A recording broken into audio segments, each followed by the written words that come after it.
Salut! Aujourd'hui, ça risque d'être une vidéo un petit peu plus difficile parce que je m'attaque à quelque chose de gros. Mais je voulais absolument parler de cet auteur. Puis, ben voilà. Fini le blabla. Commençons! Oh, excusez, j'ai manqué de voix.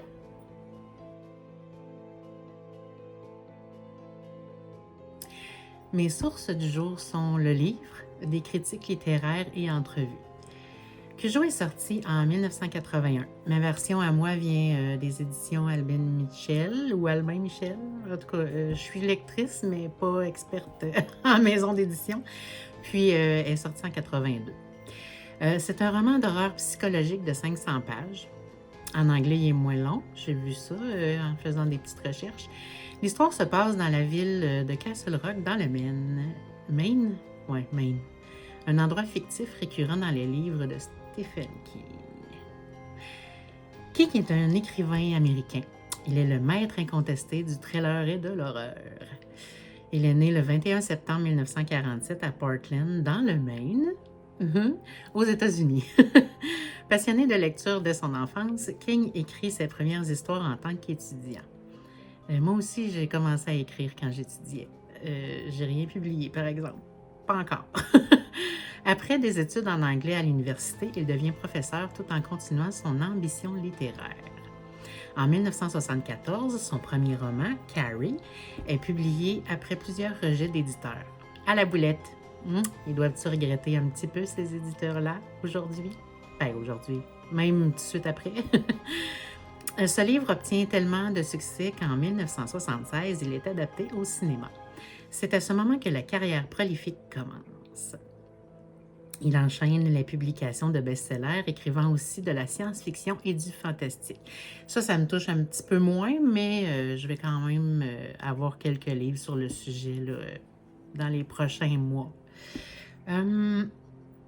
King est l'écrivain, ayant le plus de ses œuvres à être adaptées pour le cinéma et la télévision. J'ai presque vu tous les films, je crois. Il est marié à Tabitha King, écrivaine aussi, et ils ont 3 enfants, dont Joe Hill, qui écrit aussi de l'horreur. La pomme n'est pas tombée loin de l'arbre, comme dirait mon père. Malgré un accident en 1999 et beaucoup de douleurs, Stephen continue d'écrire, à notre grand bonheur. Il a obtenu de nombreux prix, dont un remis par Barack Obama en 2015.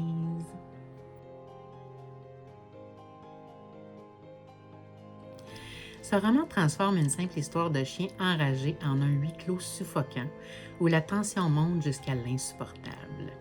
L'horreur est bien réelle, ancrée dans le quotidien. Une panne de voiture, un chien malade, une mère et son fils piégés sous un soleil de plomb.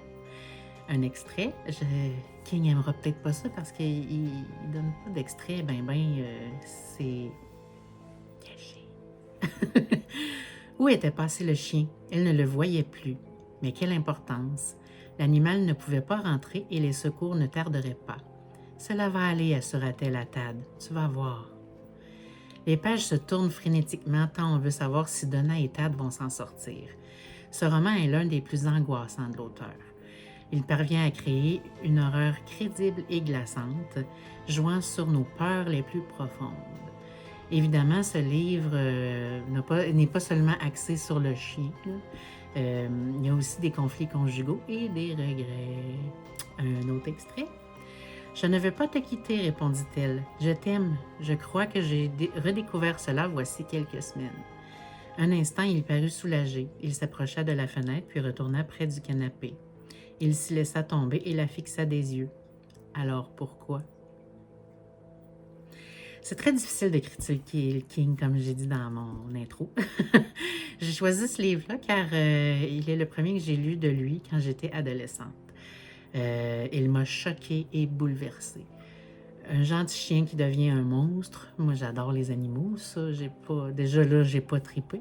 Une mère qui cherche à tout prix à protéger son fils.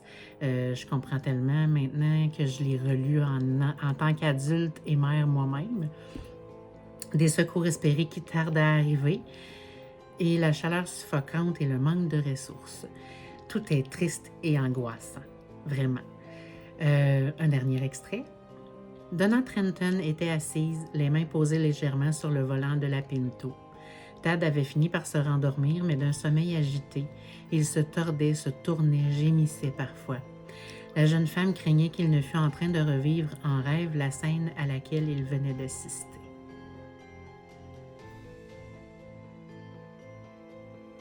Je trouve que je m'en sors bien finalement. Je donne un 9,5 sur 10 à ce livre.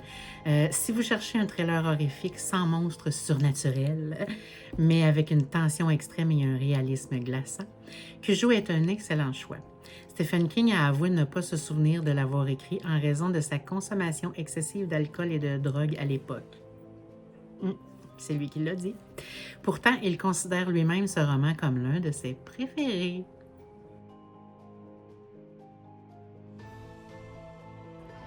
Jamais encore Stephen King n'avait écrit un livre dont le lecteur tourne les pages avec une telle impatience et une telle appréhension mêlée.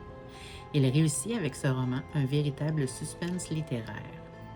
Il surpasse ses grandes réussites précédentes, Carrie, Salem ou Shining, l'enfant lumière. La collection spéciale Suspense vous propose les plus grands romans du genre.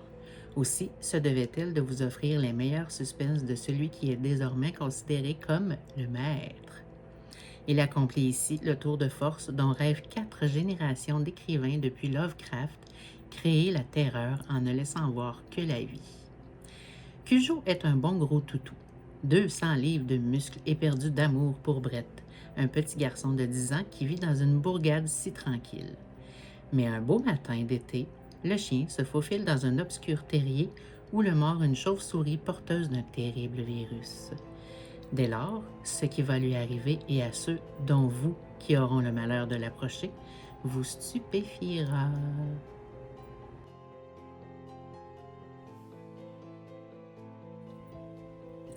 La bibliothèque de Juju sur lecteur.com.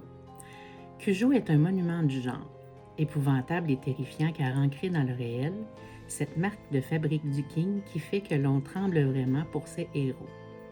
On s'attache à certains, on en déteste d'autres et peu à peu la tension monte. En même temps que le gentil chien-chien et son pépère commencent peu à peu à péter les plombs. Cam Sims Cookie sur Reddit. C'est tellement bon. Cujo est immensément captivant et possède une bonne sous-intrigue sur le drame familial, ainsi qu'une fin triste. Que demander de plus dans un roman d'horreur? Matthew sur Goodreads. C'est formidable quand un livre est meilleur que dans mon souvenir. En fait, c'est peut-être ma relecture préférée de Stephen King jusqu'à présent. C'est l'un des meilleurs récits et développements de personnages de King. J'ai adoré en apprendre davantage sur chacun dans ce monde et comment leur vie se rejoignent sous l'ombre d'un Saint-Bernard baveux, grognant et fou, un monstre du destin, sans que ce soit de sa faute, un véritable méchant tragique.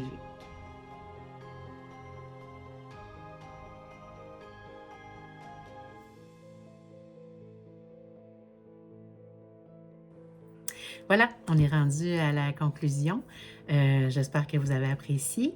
N'oubliez pas de me laisser un petit pouce, de partager avec connaissances, amis, famille, me laisser des commentaires constructifs, puis d'activer la petite cloche pour recevoir les prochaines notifications de mes prochaines vidéos. Ciao!